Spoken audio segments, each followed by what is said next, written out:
Django is all about excess, a thoroughly amped up, over-the-top epic. The LA Weekly. The original Django, banned in the United Kingdom, not really given a release in the United States. So we were gypped Django all these years, but it is certainly a trailblazer in the spaghetti western subgenre. There, of course, is the disc art, very much the same as the cover art. Internally, besides the chapters,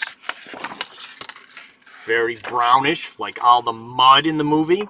Originally, Sergio Corbucci wanted to make a movie in the snow, and they did not want him to. So he said, let's do some mud. Eventually, he got to make his movie in the snow. Later on, a few years later, The Great Silence, Il Gran Silenzio, as it is translated to in Italian, or, well, of course, it was an Italian movie, so really, we translated to The Great Silence in the United States. And, of course, this is released from Blue Underground, a must-see spaghetti western. That I would totally agree with. And that quote is by DVD Vault. Franco Nero, star of Chioma, which is a 1975 spaghetti western, I think, 75. And Die Hard 2. He has such a small role in Die Hard 2. He plays like that drug lord on the plane who's under arrest. Stars as the lone stranger who roams the West, dragging a coffin filled with chaos. I don't want to read any more to give away any kind of spoilers there. So, but we have our extras are Django, the one and only, interviews with Franco Nero, and assistant director Sergio Deodato. Now, I have a story about him, and I was at a convention, and I didn't realize I elbowed him. Right, I was walking past him. I didn't even know he was there, and I elbowed him. One of my friends noticed the elbow, and I guess he got mad and turned around and gave a dirty look, but I didn't even notice what was going on. So then, I don't know how many time passed, 15 minutes, 20 minutes later, he walks by us, and he blasts elbows one of my friends as a revenge. So, that's how bitter he was over accidentally getting elbowed. He had to take out revenge. So be it for somebody who was actual animal torture in his movies. So I sort of said, when they said, my friends told me I elbowed him and he gave a dirty look, I said, good for him. That's what he gets for animal torture.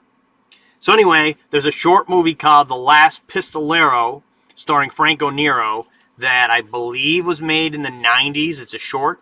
And then there's also Western Italian style 1968 documentary about spaghetti western phenomenon containing interviews with Enzo G. Castellari, who is another big spaghetti western and 70s action movie director, very prolific, and it's pretty good.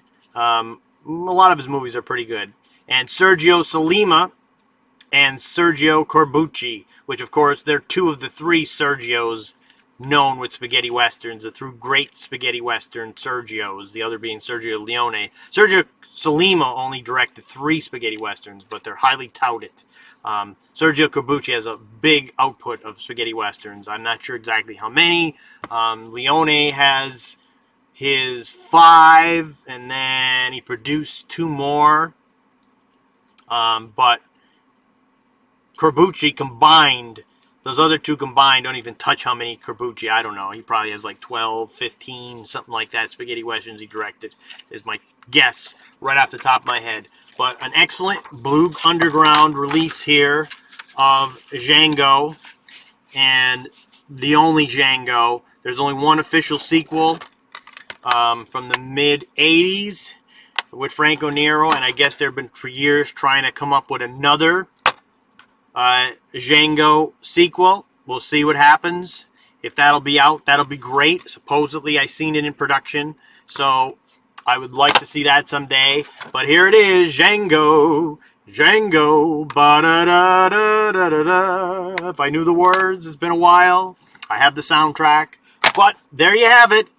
Franco Nero as Django, a Sergio Corbucci film.